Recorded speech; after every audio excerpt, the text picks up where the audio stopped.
आज बादलों ने फिर से साजिश की। जहाँ मेरा घर था वहीं बारिश की। अगर फलक को जिद है बिजली गिराने की, तो हमें भी जिद है वही आशिया बनाने की।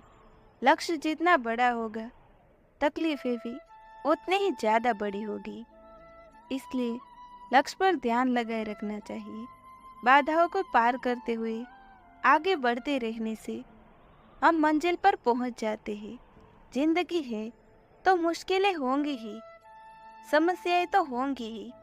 जिंदगी को जिंदा दिली से जीना है तो समस्याओं का सामना करना ही होगा। वो मुर्दे ही होते हैं जिनके पास समस्याएं नहीं होती। मुश्किलों से घबराकर दुबक जाने का नाम जिंदगी नहीं है। एक बागीचे में एक नन्हा सा फूल था, कांस का फूल। दीवारों की आड़ में ईंटों से ढका हुआ, सब तरफ से सुरक्षित। तेज तूफान आता पर उसका बाल बांका ना कर पाता। तपता हुआ सूरज उसका कुछ न बिगाड़ पाता। मूसलाधार बारिश भी उसे गिरा न पाती, क्योंकि वो छुपा हुआ था बड़ी बड़ी घास में। ईंटों की आड़ से ढका हुआ। परिस्थितियाँ उसके अनुकूल थी। उसके पास ही गुलाब के पौधे थे। वो गुलाब के फूलों को देखकर बहुत खुश होता। वो खिलना चाहता था उनकी तरह। एक दिन उसने अपने साथी घास फूलों से कहा, मुझे भी खिलना है गुलाब के फूलों की तरह, महकना है उन्हीं की तरह। साथी फूलों ने बहुत समझाया, क्यों झंझट में पड़ते हो? गुलाब का फूल बनना इतना आसान नहीं है। कभी कभी तो एक खिल भी नहीं पाता। लोग कली ही तोड़ लेते हैं। बारिश उनकी सारी पंखुड़ियां तक तोड़ देती है। तूफान उनके जड़ तक हिला देता है। तो बहुत सुरक्षित है। जानता है, हमारे पूर्वजों ने भी यही गलती की थी, गुलाब का फूल बनने की। गलती का परिणाम भयंकर हुआ। बिल्कुल सही है, अपनी औकात में रहे। इस पर घास के फूल ने कहा, मैं कभी सूरज से मिल नहीं पाता, बारिश से संघर्ष नहीं कर पाता, तूफानों से लड़ नहीं पाता। इस पर उसके साथियों ने कहा, अच्छा ही है ना, जरूरत क्या है इसकी? हम भी तो दीवार की आड़ में ही आराम से जीते हैं। मगर घास का फूल नहीं माना।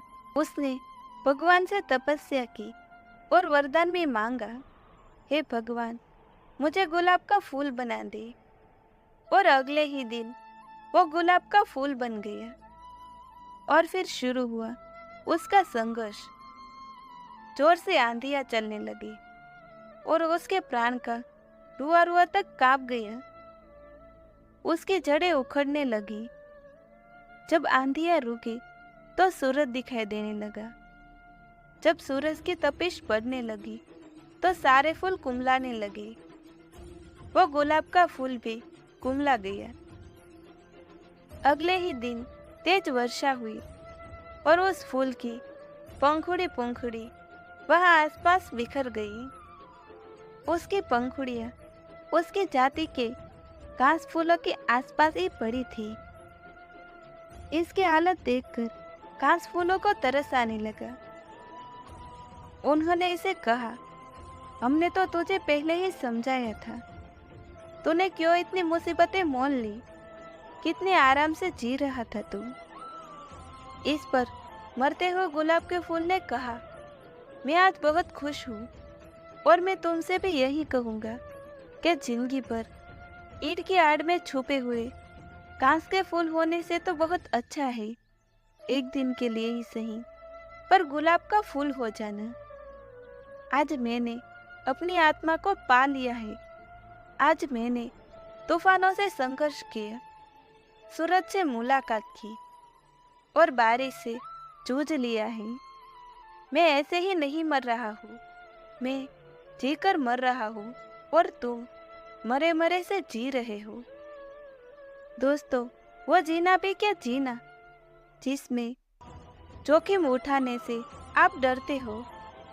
ये सच है कि कश्तियाँ किनारे पर ज्यादा महफूज है, पर कश्तियाँ किनारे पर खड़ी रहने के लिए नहीं बनाई जाती। जिंदगी अपने कंफर्ट जोन में बैठे रहने का नाम नहीं है। जिंदगी तो कुछ नया सीखने का नाम है। हर दिन पिछले दिनों से बेहतर करने का नाम है। 7 बार गिरकर 8वीं बार उठने का नाम है। क्या खूब कहा है किसी ने, कभी समस्या कभी समाधान है जिंदगी, कभी सम्मान कभी बलिदान है जिंदगी। संघर्ष में जिम्मेदारी, यही तो खूबसूरती है जिंदगी की।